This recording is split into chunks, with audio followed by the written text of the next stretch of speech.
Te ruego, Señor, que tú abras nuestras mentes y nuestros corazones para recibir el mensaje que tú tienes para nosotros. Ayúdanos, Señor, a concentrarnos en tu palabra y a aplicarla a nuestra vida. Te lo pedimos en el nombre de nuestro querido Salvador Jesús. Amén. En nuestro tema de esta mañana quiero hablarles del más grande de todos los profetas. Ahora todos conocemos los nombres de muchos profetas grandes: Isaías, Jeremías, Lamentaciones no es. Lamentaciones fue escrito por Jeremías. Conocemos a Daniel, Ezequiel, grandes profetas que menciona la Biblia. Pero es sorpresivo el hecho que el más grande de todos los profetas no fue ninguno de estos. Quiero colocar el ambiente para lo que vamos a hablar en nuestro tema de esta mañana, mencionándoles que por un periodo de unos 425 años antes de levantarse Juan el Bautista, quien es el más grande de todos los profetas, y dicho de paso, tiene su contraparte al final de la historia también este Juan el Bautista, y esa es la comparación que vamos a hacer en nuestro estudio de esta mañana. Pero por 425 años antes que se levantara Juan el Bautista, hubo un silencio sepulcral profético en medio del pueblo de Israel. Durante ese periodo de 425 años, que se conoce como el periodo intertestamental, porque es el periodo entre el Antiguo y el Nuevo Testamento, hubo silencio profético. No se levantó ni un solo profeta en medio del pueblo de Israel. Como resultado, la historia nos dice que el pueblo de Dios se extravió en gran medida del Señor. Entraron al pueblo de Israel muchas prácticas y muchas doctrinas foráneas al Antiguo Testamento.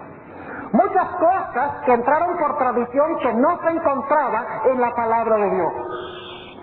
Por lo tanto, Dios levanta a Juan el Bautista como un profeta después de un largo periodo de silencio, después de entrar muchas tradiciones, muchas doctrinas y muchas prácticas que no eran bíblicas, para que Juan el Bautista restaurara la verdad de Dios. Ahora vamos a analizar algunas cosas en cuanto a este Juan el Bautista. Y quiero decirles que a medida que vayamos avanzando, ustedes van a empezar a captar un cuadro muy interesante. Ustedes van a decir, pero esto no se aplica solamente a Juan el Bautista. Siempre sucede donde yo he presentado este mensaje, y dicho que de paso solamente lo he presentado 2 veces. La primera vez fue en unas conferencias que tuve en mi iglesia, hace unos 2 meses terminé, y la otra vez fue en una iglesia al sur de nuestra conferencia, una iglesia hispana.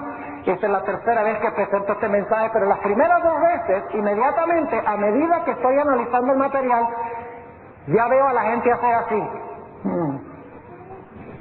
Aquí hay algo interesante, aquí hay un paralelo interesante. Ustedes se van a dar cuenta.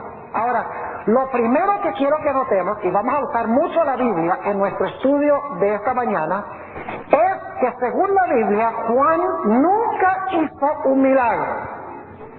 Note lo que dice Juan 10 y el versículo 41 y 42.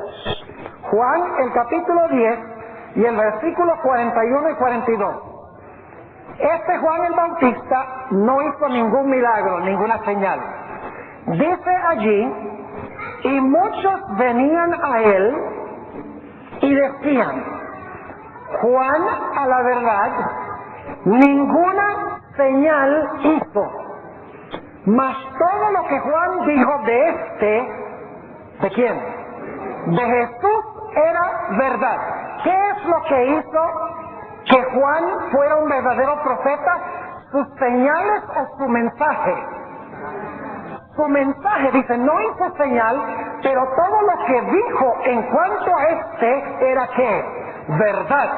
Y muchos creyeron allí en él. Es decir, Juan no hizo ningún milagro, ninguna señal, pero su mensaje era la verdad, porque todo lo que dijo en cuanto al Mesías era cierto. Ahora, otro dato interesante es que Juan el Bautista nunca escribió un libro que encontramos en la Biblia. Imagínense eso, el más grande profeta que jamás se haya levantado, según Jesús, vamos a leerlo en un momento, y nunca escribió un libro bíblico. Note lo que dice el Evangelio según San Mateo, el capítulo 11 y el versículo 11. Mateo, el capítulo 11 y el versículo 11. Son palabras de Jesús. De cierto os digo que no se levantó entre los que nacen de mujeres otro mayor que quién, que Juan el Bautista, el mayor de todos los profetas, y sin embargo no hay nada en la Biblia que haya sido escrito por él. Es un profeta que llamamos extracanónico porque no incluyó ningún escrito en el canon bíblico. Ahora, otro dato interesante en cuanto a Juan el Bautista es que cuando la gente le preguntaba si era profeta, él dijo no. Ahora, ¿cómo entendemos esto? Jesús dice que es el más grande de los profetas y le pregunta a Juan, ¿eres profeta? Y dice no. Vamos a leerlo. El Evangelio según San Juan, el capítulo 1 y los versículos 19 al 24. Juan 1 y los versículos 19 hasta el versículo 24. Y este es el testimonio de Juan. Cuando los judíos enviaron de Jerusalén sacerdotes y levitas que le preguntasen, ¿tú quién eres? Y confesó y no negó, mas declaró, no soy yo el Cristo. Y le preguntaron, ¿qué pues? ¿Eres tú Elías? No olviden esto, porque es un detalle importante, porque Juan va a decir que no, pero Jesús dice que sí. Y le preguntaron, ¿qué pues? ¿Eres tú Elías? Dijo, no soy. ¿Eres tú el profeta? Y respondió, no. Categórico, ¿verdad? Versículo 22. Dijéronle, pues ¿quién eres? Para que demos respuesta a los que nos enviaron. ¿Qué dices de ti mismo? Dijo, yo soy la voz del que clama en el desierto, enderezad el camino del Señor, como dijo Isaías profeta. Y los que habían sido enviados eran de los fariseos. Así que cuando le preguntaron a Juan, ¿eres tú un profeta? ¿Qué fue lo que dijo Juan? No. Cuando le preguntaron, ¿eres tú Elías? ¿Qué contestó Juan? No. Pero ahora yo quiero que ustedes noten lo que dijo Jesús. Vayan conmigo a Mateo, el capítulo 11 y el versículo 14. Mateo, el capítulo 11 y el versículo 14. Dice Jesús, aquí está hablando Jesús, y si queréis recibir, Él es aquel Elías que había de venir. Ahora eso sí está raro. Una aparente contradicción en la Biblia. Le preguntan a Juan, ¿eres Elías? No. ¿Eres el profeta? No. Pero Jesús dice, no solo es un profeta, es el mayor de los profetas. Y Jesús dice, es Elías. ¿Cómo entendemos esto? Se los voy a explicar. ¿Saben ustedes qué nombre prefería Juan el Bautista? Prefería que se le llamara el mensajero del Señor. Porque había una profecía del Antiguo Testamento que se cumplió en él. Vayan conmigo a Malaquías el capítulo 3. Malaquías el capítulo 3. Y vamos a leer el versículo 1. Malaquías 3:1. Una profecía, como veremos en unos momentos, en cuanto a la obra de Juan. Dice, he aquí, yo envío, ¿qué cosa? Mi mensajero, el cual preparará el camino delante de mí. ¿Cuál es el nombre que lleva Juan el Bautista? Mi mensajero, es decir, es el mensajero del Señor. Ahora, ¿saben por qué Juan el Bautista rehusó ser llamado un profeta y específicamente el profeta Elías? En primer lugar, porque él prefería ser llamado mensajero antes que profeta. En segundo lugar, porque había muchos profetas que le daban mal nombre a los profetas en aquella época. Muchos falsos profetas, así que dice, no, porque hay tantos falsos profetas que le dan mal nombre al término, no profeso ser profeta. Además de eso, Juan el Bautista era humilde y por eso no pretendió el nombre. Noten lo que dice en el Evangelio según San Juan, el capítulo 1 y el versículo 27. Juan, el capítulo 1 y el versículo 27. Fíjense por qué Juan no dice yo soy profeta, jactándose de que es profeta. Dice en el capítulo 1 y el versículo 27, hablando Juan de Jesús, este es el que ha de venir tras mí, el cual es antes de mí, del cual no soy digno de desatar ¿qué? De desatar la correa de su zapato. Muchos en aquel día profesaban ser profetas. Juan el Bautista dice, no me digan profeta en ese sentido. Era humilde. Pero además de eso, el trabajo de Juan el Bautista involucraba mucho más que el trabajo de un profeta común y corriente. Porque el trabajo de Juan el Bautista era preparar a un pueblo para la llegada del Mesías. Es decir, su obra abarcaba una obra mucho mayor que la obra de un profeta común y corriente como Jeremías, Isaías, que debían traer un reavivamiento al pueblo. El propósito de Juan era preparar a un pueblo para recibir al Señor. Incluía todos los aspectos de la preparación del pueblo. Es decir, era más que un profeta. Noten lo que dijo Jesús nuevamente en Mateo el capítulo 11, Mateo el capítulo 11 y el versículo 9, para que ustedes se den cuenta que lo que estoy diciendo es la verdad. Dice Jesús, ¿mas qué salisteis a ver? ¿Un profeta? También os digo, ¿qué cosa? Y más que un profeta. ¿Era Juan el Bautista un mero profeta? No, era más que un profeta. Su obra era mucho más abarcante. Preparar a un pueblo para la venida del Mesías. ¿Era Juan un profeta? ¿Sí o no? ¿Era el mayor de los profetas? ¿Pero qué prefería ser llamado? El mensajero del Señor, porque era humilde y porque sabía que los que profesaban el nombre profeta eran unos orgullosos y le daban mal nombre, y porque su obra abarcaba más que la obra de un profeta. Ahora, otro detalle interesante en cuanto a Juan el Bautista es que había profecías bíblicas exactas que anunciaron de que él se iba a levantar.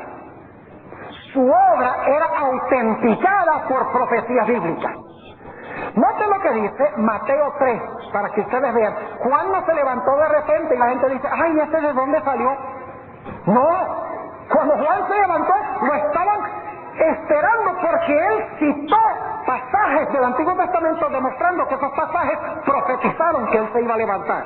Noten lo que dice Mateo el capítulo 3, Mateo el capítulo 3, y vamos a leer el versículo 1. Dice, en aquellos días vino Juan el Bautista predicando en el desierto de Judea y diciendo, arrepentíos que el reino de los cielos se ha acercado, porque este es aquel del cual fue dicho por el profeta Isaías, que dijo, ¿quién fue el que dijo que se iba a levantar Juan? Isaías. Había una profecía del Antiguo Testamento que profetizó que Juan se iba a levantar. Sí. Voz de uno que clama en el desierto, aparejad el camino del Señor, enderezad sus veredas. Pero esta no era la única profecía que anunciaba que se iba a levantar Juan para preparar el camino para el Mesías. Había otra. Vayan conmigo al Evangelio según San Lucas, el capítulo 7 y el versículo 27.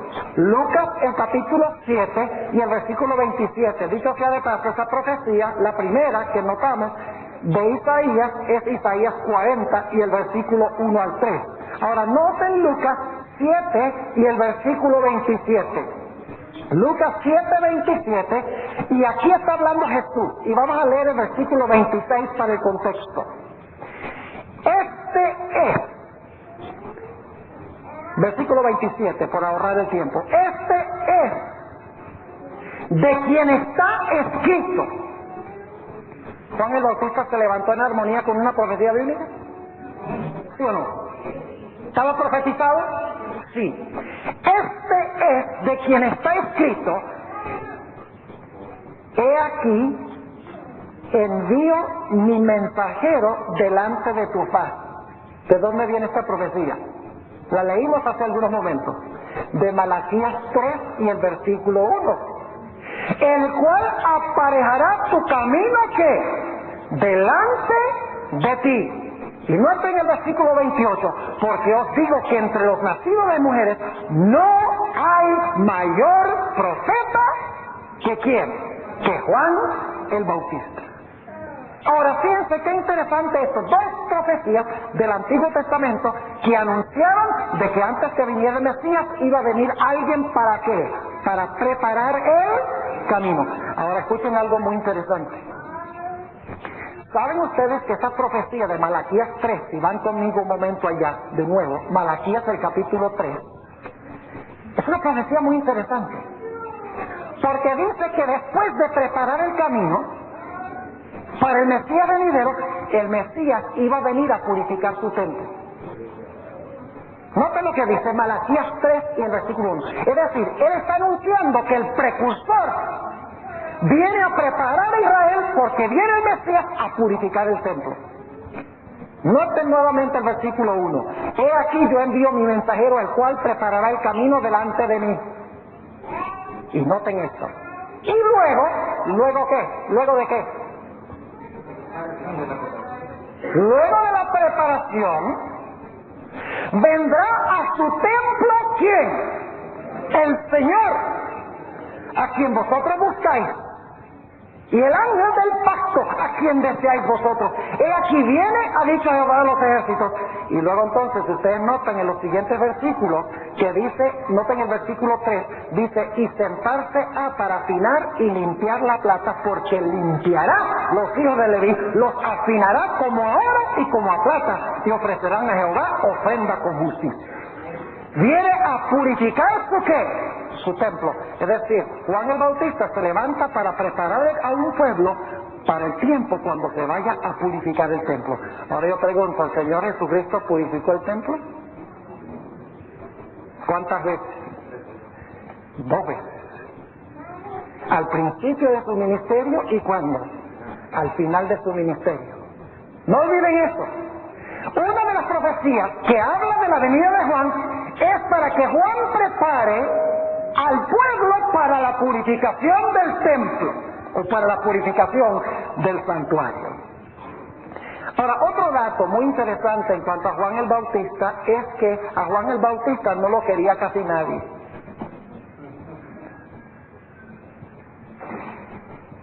Era odiado, particularmente por los dirigentes religiosos. ¿Saben ustedes que ellos decían que él tenía un demonio? Que su mensaje venía como resultado de la influencia del demonio. Y ustedes dicen, ¿dónde dice la Biblia esto? Noten Mateo 11, 18. Mateo 11 y el versículo 18. Dice allí: porque vino Juan, que ni comía ni bebía, y dicen qué cosa, demonio tiene. Imagínense presentando el mensaje de Dios, preparando el camino para el Mesías que va a venir a purificar su templo y a su pueblo. Y los dirigentes religiosos y el pueblo están diciendo que tiene ¿qué? Un demonio. Noten también lo que dice en Lucas 7, 29 y 30. Lucas 7 y el versículo 29 y 30. El problema mayor no era con el pueblo, sino con los líderes. Dice en el versículo 29, y todo el pueblo oyéndole, y los publicanos justificaron a Dios bautizándose con el bautismo de Juan. El problema no era con el pueblo mayormente. Versículo 30, mas los fariseos y los sabios de la ley desecharon el consejo de Dios contra sí mismos, no siendo que bautizados de él. Es decir, el rechazo del mensaje profético fue primordialmente entre los ministros de aquella época. Y llegaron a tal punto de decir que estaba endemoniado. Ahora, otro dato interesante que tenemos en cuanto a Juan es que Juan se levantó en medio de un gran despertar religioso. Nota lo que dice Mateo el capítulo 3. ¿Ya ven para dónde vamos con todo esto? ¿Ya se dan cuenta? ¿Cuántos se dan cuenta? Muevan la cabeza. Ya saben. ¿A quién vamos a comparar con Juan? ¿A quién vamos a comparar con Juan? A ver. ¿Y cómo sabían eso? Si yo no les he dicho nada. Por las características. Nota lo que dice Mateo 3. Y el versículo 5 y 6. Mateo 3, 5 y 6. Entonces salía a él ¿qué? Jerusalén y toda Judea y toda la provincia del alrededor del Jordán. Pregunto, ¿había un gran despertar religioso entre las muchedumbres de aquella época? ¿Gran interés religioso? Claro que sí. ¿Y saben por qué razón? Porque estaba por cumplirse una gran profecía de tiempo del libro de Daniel. ¿Qué profecía de tiempo estaba por cumplirse? Sí, pero ¿cuál profecía de Daniel habla de la venida del Mesías? Iba a terminar la profecía de las 70 semanas. El Mesías iba a ser ungido, iba a ser crucificado a la mitad de la última semana y se iba a cerrar la puerta de la gracia para la nación judía. Por eso había un gran despertar, porque estaba a punto de cumplirse esa profecía de tiempo del libro de Daniel, la profecía de las 70 semanas. Por eso había un alboroto entre la gente. Todo el mundo, dice aquí, salía a escuchar el mensaje de Juan. Y se arrepentían y se bautizaban. Había transformación de los corazones. Ahora, otro dato interesante en cuanto a Juan es que Juan nunca fue un líder en Israel. Y jamás fue ordenado. Nunca fue un fariseo, ni un saduceo, ni un escriba, ni ocupó una posición en la organización. Dios lo ordenó y Dios lo llamó para encomendar un mensaje al pueblo, pero nunca ocupó un puesto de liderazgo en medio del pueblo. ¿Y saben qué es interesante? Que el mensaje de Juan el Bautista era especialmente para ¿quiénes? Para los filisteos, para los babilonios, para los asirios, para los egipcios. ¿A quién fue enviado Juan? A los que profesaban ser ¿qué? Pueblo de Dios. Vamos a anotarlo. Nota lo que dice Hechos 13. Hechos, el capítulo 13. Y vamos a leer el versículo 24. Hechos 13 y el versículo 24. Dice, hablando de Juan, predicando Juan delante de la faz de su venida, es decir, de la venida del Mesías, el bautismo de arrepentimiento a todo el pueblo de los romanos. ¿A cuál pueblo? Al pueblo de Israel. Es decir, el mensaje de Elías no era un mensaje para el mundo, era un mensaje para la iglesia de esa época que profesaba servir a Dios. Ahora, ¿por qué levantó Dios a Juan el Bautista? Para enseñar nuevas verdades que nunca se habían conocido. Juan el Bautista trajo a la luz grandes doctrinas que se desconocían antes. Trajo a luz el sábado que no se conocía.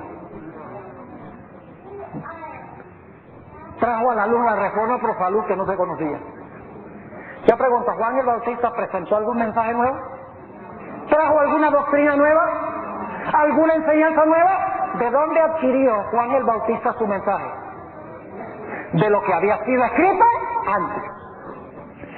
Todo lo que él dice, la profecía decía. Es decir, el propósito de Juan no es traer nueva luz, no es traer nuevas enseñanzas, nuevas doctrinas. El propósito de Juan el Bautista es que la gente regrese a lo que ellos habían abandonado durante los 400 años de silencio profético en medio del pueblo de Israel. Era que regresaran a los hitos que habían sido olvidados y abandonados. Permítanme comprobarles ese punto. Vayan conmigo a Mateo 17 y el versículo 11. Mateo el capítulo 17 y vamos a leer el versículo 11. Es decir, Juan el Bautista no es un innovador, es un restaurador.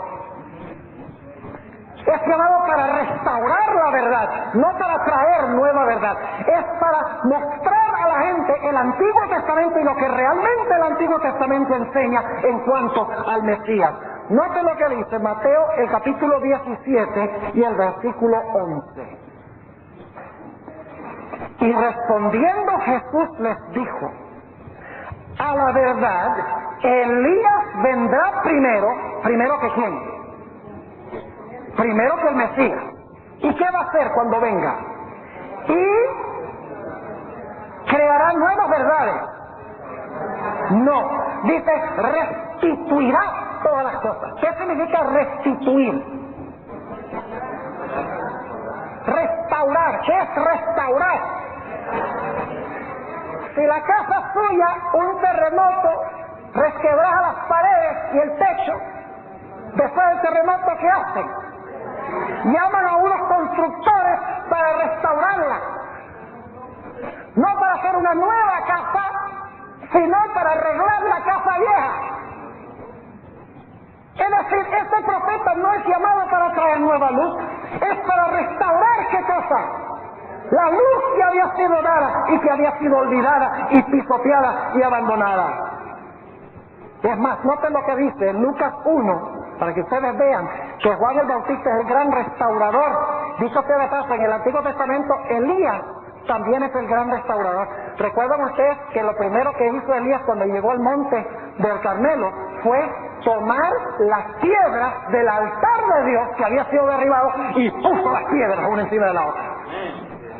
Y ahora va a restaurar el verdadero sacrificio y va a restaurar los mandamientos de Dios que habían sido olvidados por Israel. Es el gran restaurador. No es uno que trae nueva luz y nuevas enseñanzas. Noten Lucas 1 y el versículo 17. Porque Él irá, el precursor del Mesías, porque Él irá delante de Él. ¿Quién es el primero él aquí? Juan. ¿Y el segundo él? Jesús. Porque Él irá delante de Él con el espíritu y el poder de Elías. ¿Para qué? Para convertir los corazones de los padres. ¿Quiénes son los padres? ¿Quiénes son los padres de Israel? Abraham, Isaac y Jacob. Recuerda que cuando los fariseos hablan nuestros padres en el desierto, nuestros padres, ¿se estaban refiriendo a los fundadores? Así que cuando dice que va a convertir los corazones de los padres a los hijos y los rebeldes a la prudencia de los justos, está diciendo que va a restaurar la armonía entre los padres y los que viven en la época de Juan. ¿Y cuál es el propósito? Note la última parte del versículo. Para aparejar, ¿qué es un sinónimo de aparejar? Para preparar para el Señor un pueblo, ¿qué cosa? Apercibido. ¿Y qué significa apercibido? Un pueblo listo. Listo. ¿Cuál era el propósito de Juan el Bautista? Restaurar toda la verdad para que cuando viniera el Mesías, el pueblo, habiendo aceptado la verdad, estuviera listo para recibir a ese Mesías. Ahora yo pregunto, ¿cuál fue el mensaje de Juan el Bautista? El reloj está yendo muy rápido, así que se los voy a resumir y les voy a dar solo los textos, porque ustedes los conocen. Mateo 3:3 dice, ¿qué cosa? Arrepentíos. Arrepentíos y bautícese. Ahora yo pregunto, ¿de qué se arrepiente usted? ¿De qué se arrepiente? De lo malo, oigo yo. ¿Y cómo se llama eso malo? Ah, gracias, pecado. ¿Y qué es pecado? Entonces usted puede llamar al arrepentimiento sin exaltar la ley. No, porque la ley es la que nos muestra que somos malos y que necesitamos arrepentirnos. Así que Juan el Bautista, cuando llama a la gente a arrepentirse del pecado, está exaltando ¿qué? La ley como la norma de la justicia. Y cuando dice bautícese, el bautismo es para ¿qué? Para remitir ¿qué? El pecado. Ahora fíjense qué lindo, no solamente predica Juan arrepentirse del pecado y exalta la ley, porque el pecado es transgresión de la ley, sino que Juan también presentó la solución por el pecado en su mensaje. Ustedes saben, en Juan 1, 3 veces, Juan el Bautista apunta a Jesús y dice ¿qué cosa? He aquí el Cordero de Dios que quita el pecado del mundo.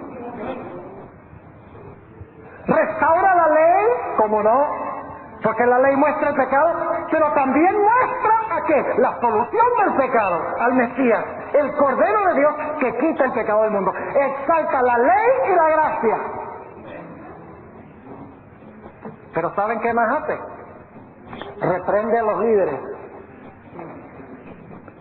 Porque aquellos a quienes fue mandado Juan el Bautista se creían muy autosuficientes, se creían el pueblo escogido. Ah, nosotros somos el pueblo especial de Dios, decían. Pueblo escogido. Y Juan el Bautista dice, olvídense de eso. No penséis decir en vuestros corazones, somos hijos de Abraham, porque Dios puede levantar hijos de Abraham de estas piedras. ¿Será posible que el último pueblo de Dios también es muy autosuficiente y se cree muy especial porque es el remanente de Dios, pero está negando todo lo que enseña la Biblia? Así que reprende a los líderes, por eso lo odiaban. ¿Saben ustedes? En la Biblia no hay ni un solo profeta que la gente haya querido. Consígame uno. Los profetas eran odiados, apedreados, crucificados, pisoteados, maltratados por el propio pueblo a quienes eran enviados. Los peores enemigos de los profetas eran el pueblo a quienes eran enviados los profetas. Así que si la gente ataca a la hermana Juan, no me preocupa. Si todo el mundo dice, ay, qué linda esta mujercita, mire qué lindo escribió, a mí sí me encanta eso, todo el mundo le gustara a la hermana Juan, yo digo, eso no cuadra con los profetas. Pero si la gente la aborrece, está en buen camino. Y la razón por la cual no quieren a los profetas es porque los profetas se meten en la vida privada.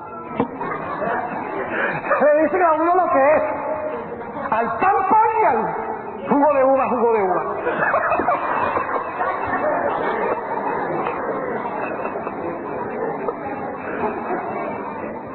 Sí, porque hay que decirlo en una forma adventista.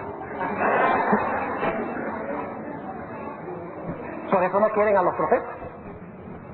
No hay ni uno que haya querido la gente a quienes eran enviados. Ahora fíjense, ¿qué más predicó Juan?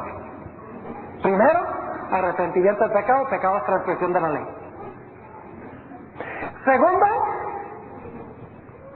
reprendió a los líderes, porque no estaban viviendo de acuerdo a la luz que tenían.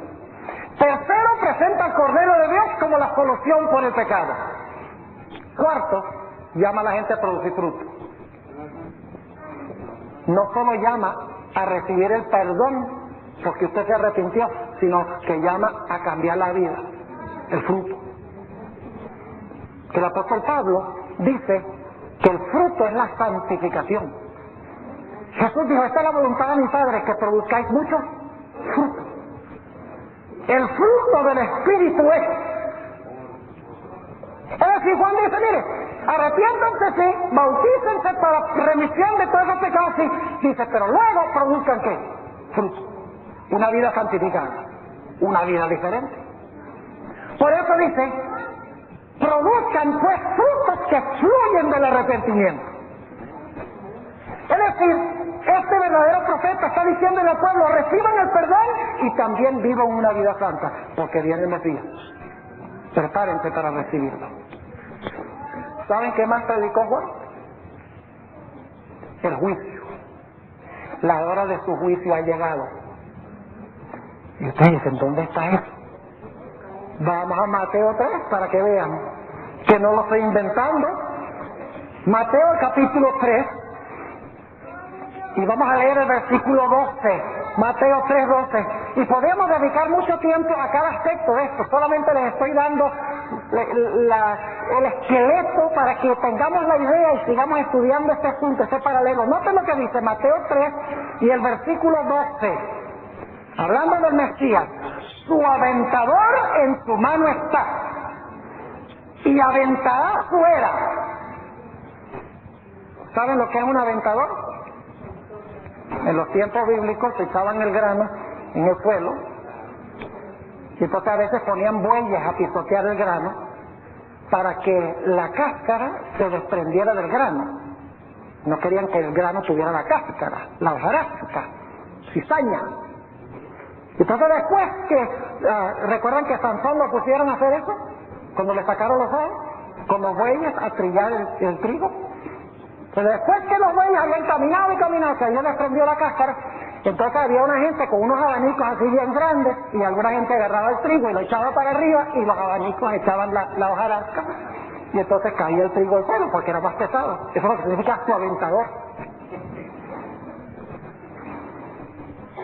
Así que dice, su aventador en su mano está, y aventará fuera. ¿Y qué va a hacer? Allegará su trigo ¿en qué?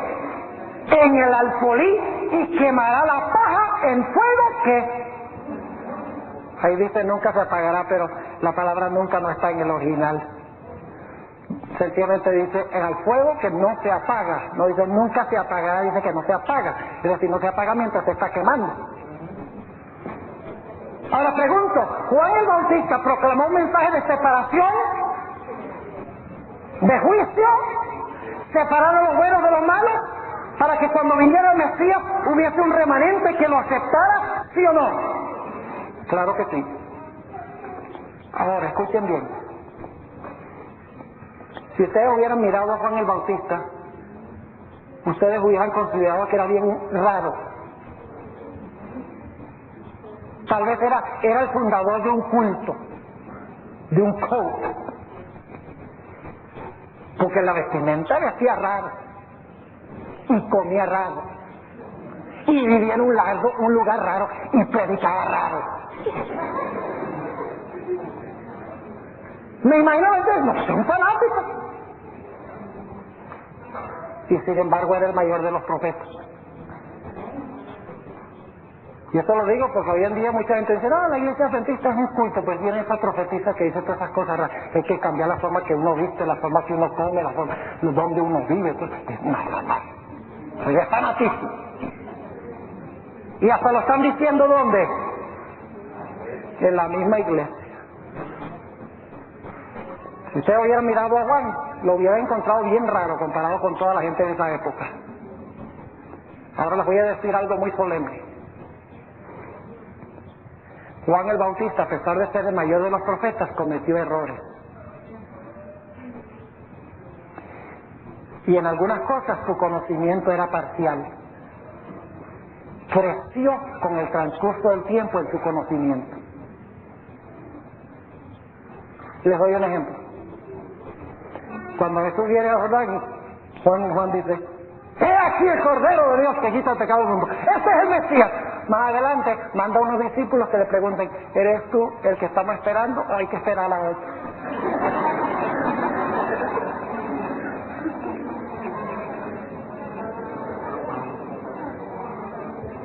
¿Creció?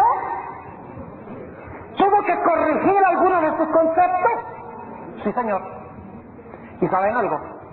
Una de las razones por las cuales Juan el Bautista no comprendió bien.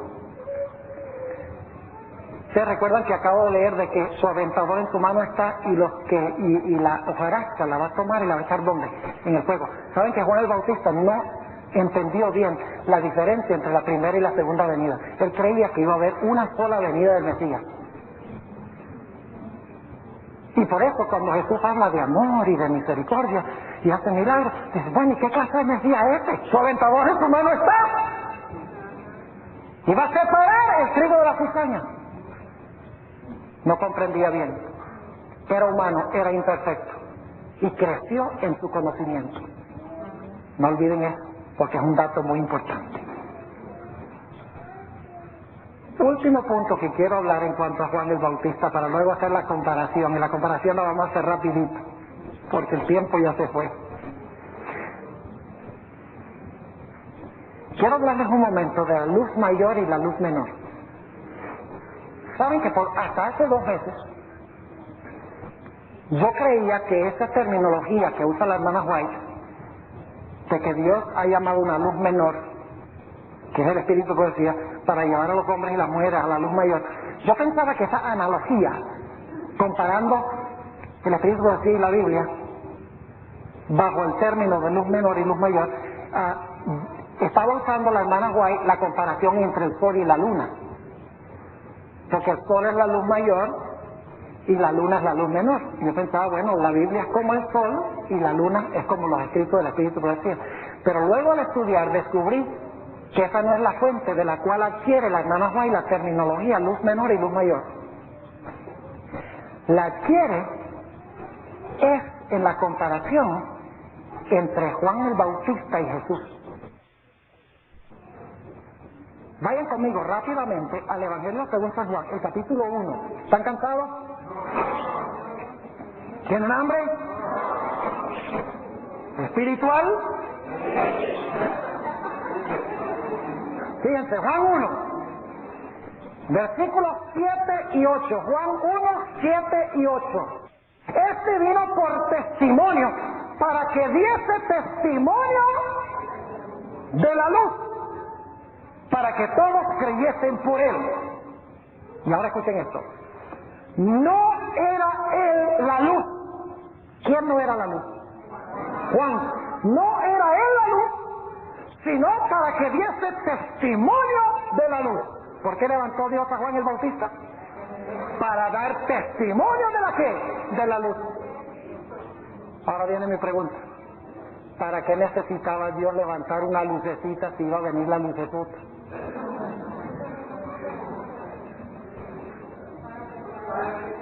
¿Para qué la luz menor si había la luz mayor?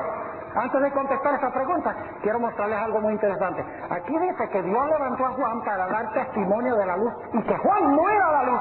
Pero ¿saben que Jesús dijo que Juan sí era la luz? ¿Cómo así? Vamos a Juan 5 para que lo vean.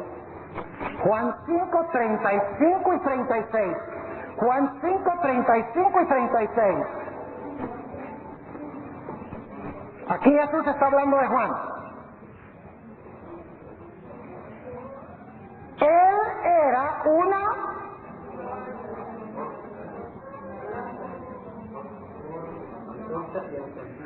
¿Qué quiso decir Jesús cuando dijo, yo soy la luz del mundo? ¿Cuál luz? ¿Cuál es la luz del mundo? Literalmente hablando, el sol.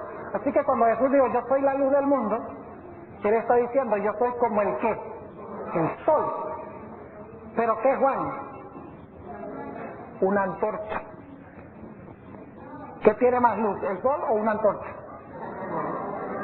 Pero si se va a levantar el sol, ¿para qué una antorcha? Algunos dicen, yo no necesito el White, la Biblia nomás. ¿Para qué una luz menor si tenemos una mayor?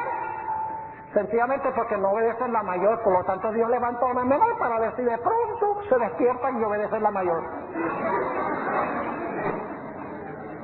Se lo voy a hacer probar. Note nuevamente el versículo 35. Él era una antorcha que ardía y alumbraba. Y vosotros quisisteis recrearos por un poco a su luz. Mas yo tengo mayor testimonio que el de Juan. ¿Qué es Juan? La luz que menor. ¿Y qué es Jesús? La luz mayor. Ahora vayan conmigo a Juan 5, versículo 31 al 33 primero. Dice allí, hablando a Jesús, si yo doy testimonio de mí mismo, mi testimonio no es verdadero. otro es el que da testimonio de mí, y sé que el testimonio que da de mí es verdadero. ¿De quién está hablando Jesús?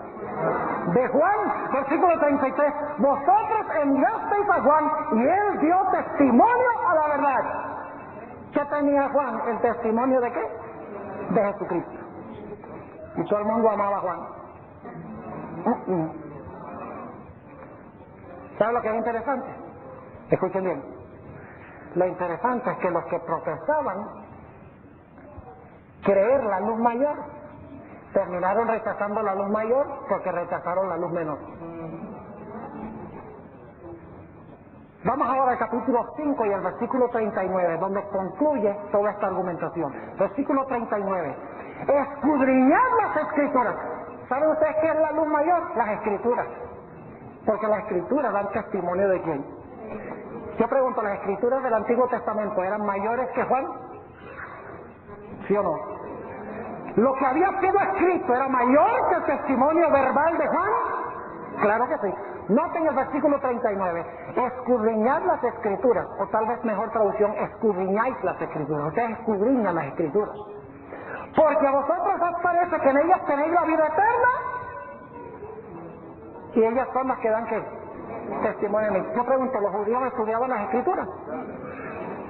¿Se conocían los puntos y las comas, la sintaxis y la gramática, y todo el vocabulario? Sí, señor.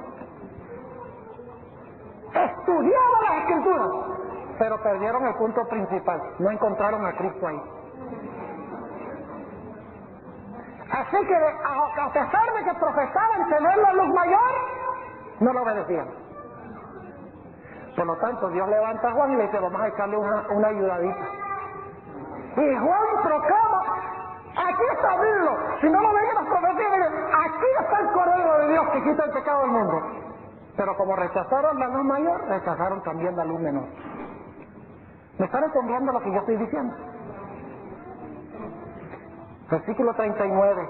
Escudriñáis las escrituras porque a vosotros os parece que en ellas tenéis la vida eterna y ellas son las que dan testimonio de mí y no queréis venir a mí para que tengáis vida. Ustedes dicen que tienen la luz mayor, pero rechazan el testimonio de Juan. No tienen ni la mayor ni la menor. Y luego noten el versículo 45. No penséis que yo os tengo de acusar delante del Padre. Hay quien os acusa, Moisés, en quien vosotros esperáis. Porque si vosotros creyeseis a Moisés, creeríais a mí, porque de mí escribió él. Pregunto, ¿el pueblo de Dios profesaba tener la luz mayor? ¿De todo el Antiguo Testamento, sí o no? ¿Y lo estaban obedeciendo? ¿Habían visto el significado? No. Por lo tanto, ¿qué hace Dios? Dios levanta a Juan el Bautista para que no haya excusa. Si alguno dice, ay, yo no sabía que Jesús era el Mesías. ¿Cómo que no? Si yo, ay, el Cordero de Dios. Es decir, la luz menor de Juan el Bautista llevó ¿a dónde? A la luz mayor del Antiguo Testamento y mostró cómo las profecías se cumplían en Jesús. Ahora hagamos rápidamente el paralelo con el espíritu de profecía. Se levantó la hermana Elena G. de White después de un largo periodo de silencio profético. ¿Sabe usted que la Biblia dice que pasaron 1260 años que no cayó lluvia espiritual del cielo? Y los dos testigos profetizaron en saco y cilicio. Es decir, no había voz profética. Pero al terminar ese periodo, Dios levantó a Elena White. ¿Cuántos milagros hizo Elena White? Saben que algunas personas en su época la acusaban y decían, esta no puede ser profeta de Dios porque no hace milagros. Escuchen lo que ella dice. Esto se encuentra solo en inglés, Manuscript Releases, volumen 19, página 372. Dice la sierva del Señor, la obra que el Señor ha colocado sobre mí se ridiculiza y escarnece. Pero aún en esto estoy en buena compañía, pues los fariseos hacían lo mismo con el Salvador y con sus obras. Algunos declaran su incredulidad en la obra que el Señor me ha encomendado, porque como ellos dicen, la señora Elena G. de White no hace milagros. Interesante, dijeron Juan no hizo milagros. Pero apuntó hacia quién, hacia Jesús. Y porque no hizo milagros, muchos lo rechazaron. ¿Cuántos libros hay en la Biblia que se llamen el Evangelio según Elena G. de White? ¿Escribió ella algún libro bíblico? No es parte del canon bíblico. Entonces no puede ser profeta si no tiene un libro en la Biblia. Entonces Juan el Bautista tampoco es. Yo pregunto, la hermana Elena G. de White, cuando le preguntaron si era profeta, ¿qué dijo? Dice, no, yo no profeso ese nombre. Prefiero que me llamen. ¿Y por qué escogió ese nombre? ¿Por qué tantos nombres que podría haber escogido? Prefiero que me llamen mensajero del Señor. Y saben que ella dice, la razón por la cual prefiero que no me llamen profeta es porque hay mucha gente por ahí llamándose profeta y le dan un mal nombre de término. Lo mismo que Juan. Además de eso, la hermana White era ¿qué? Humilde. Y no quería, con orgullo, pretender ser profetisa. Y además de eso, la obra de la hermana Elena G. de White era mucho más grande que la de un profeta común y corriente, porque su obra era preparar a un pueblo para la venida de Jesús, la segunda venida de Jesús. Y Dios prometió que antes de la segunda venida iba a mandar a Elías otra vez. Lo dice Malaquías 4. Yo pregunto, ¿Dios levantó a la hermana White en armonía con una profecía bíblica? Y entonces el dragón fue airado contra la mujer y se fue a hacer guerra contra el remanente de la simiente de ella, los cuales guardan los mandamientos de Dios y tienen el testimonio de Jesucristo. ¿Es esa una profecía de que en el pueblo remanente iba a haber el don de profecía, sí o no? Claro que sí. Pregunto, ¿se levantó Elena G. de White en medio de un gran reavivamiento religioso cuando estaba por cumplirse una profecía del profeta Daniel? ¿Qué profecía es esa? ¿Han oído hablar del gran reavivamiento y el escándalo de los mileritas? Digo escándalo porque hay mucho movimiento en Norteamérica. ¿Qué iba a hacer Jesús cuando se terminaran los 2300 días? Purificar el santuario. ¿Y qué iba a hacer el Mesías después que Juan terminara su obra? Purificar el templo. La hermana Elena G. de White es odiada por muchos, aún en la iglesia. Muchos líderes y pastores. Es triste tener que decirlo.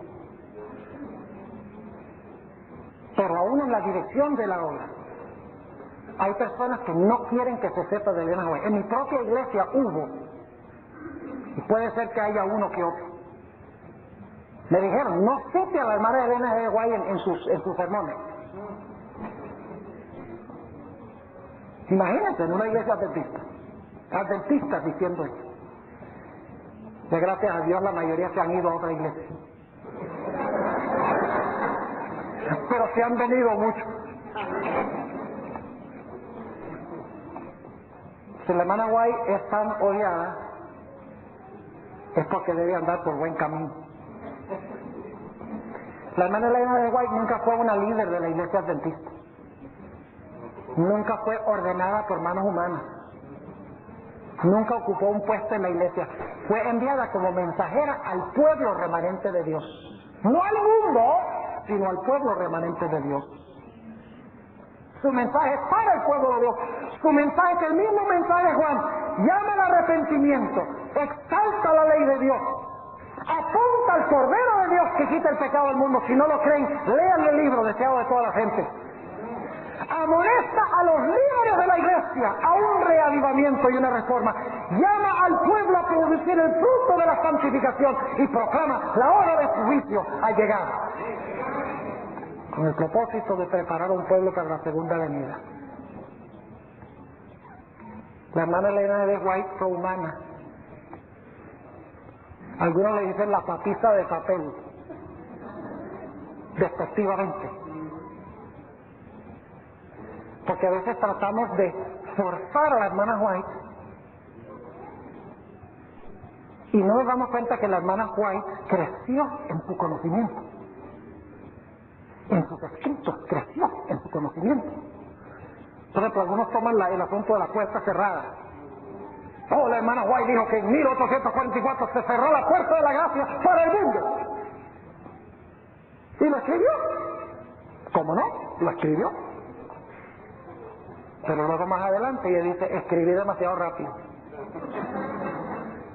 Y ella misma se corrigió y dijo, no entendí bien. Se cerró, sí, para aquellos que rechazaron el mensaje del fuerte clamor de medianoche,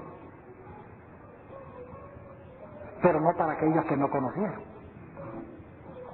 Y para aquellos que tienen problemas con esa idea de que la hermana White, uno tiene que leer todo lo que ella escribió para ver si ella creció en su conocimiento. Para los que tienen problemas con eso, hay casos bíblicos. Por ejemplo, Natán le dijo a David una noche, David, tú vas a construir el templo del Señor.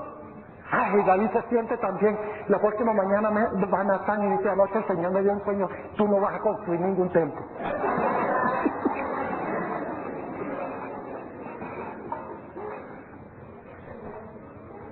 Así que no obliguen a la hermana White a ser infalible.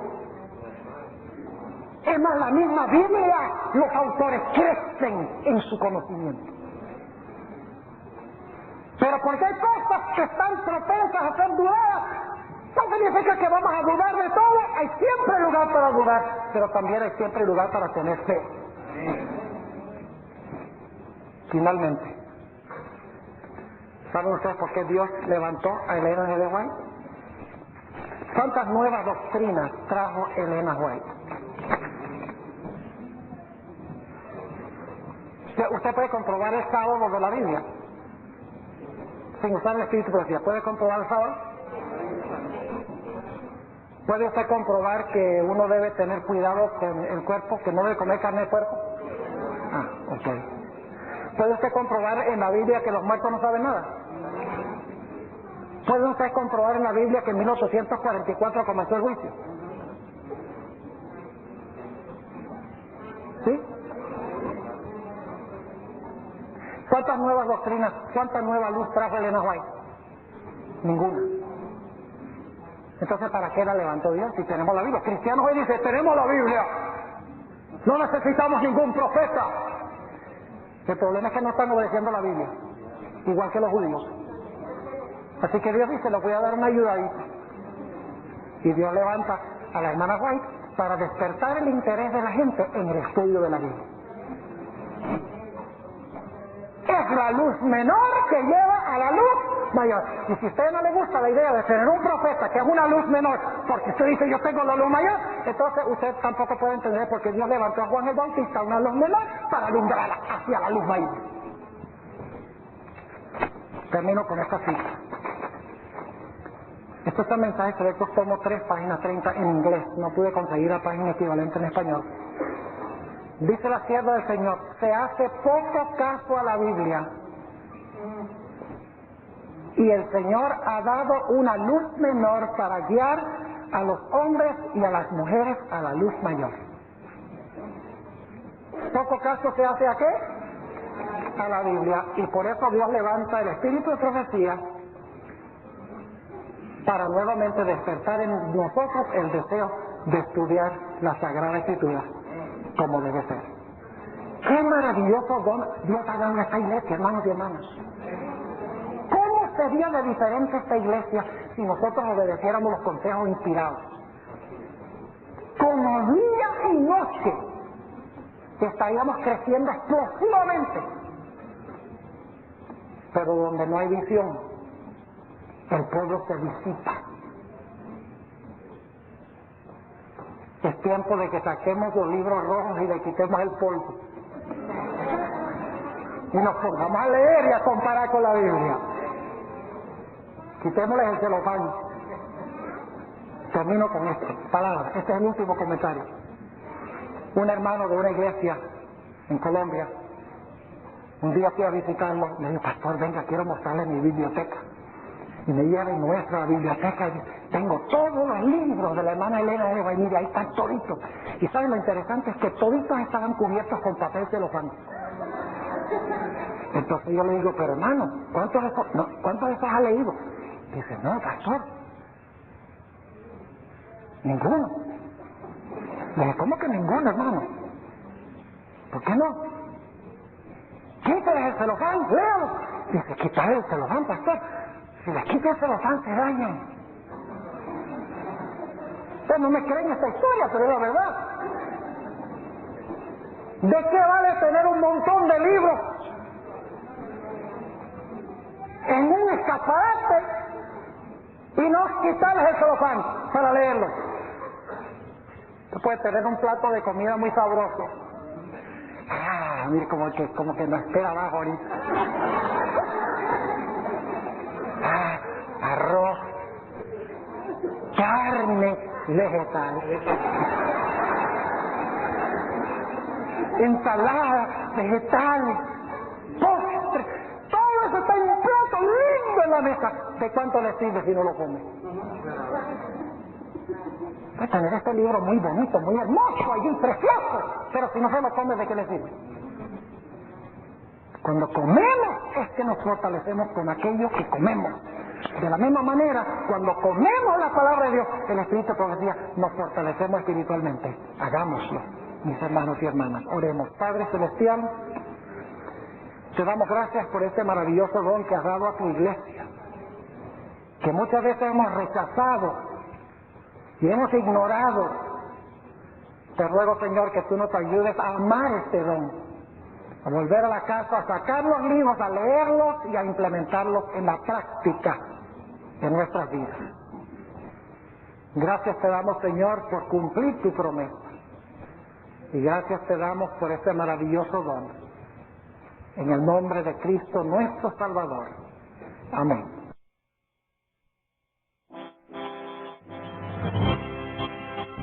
Agradecemos al Pastor Bor por su valioso aporte a la proclamación del mensaje adventista.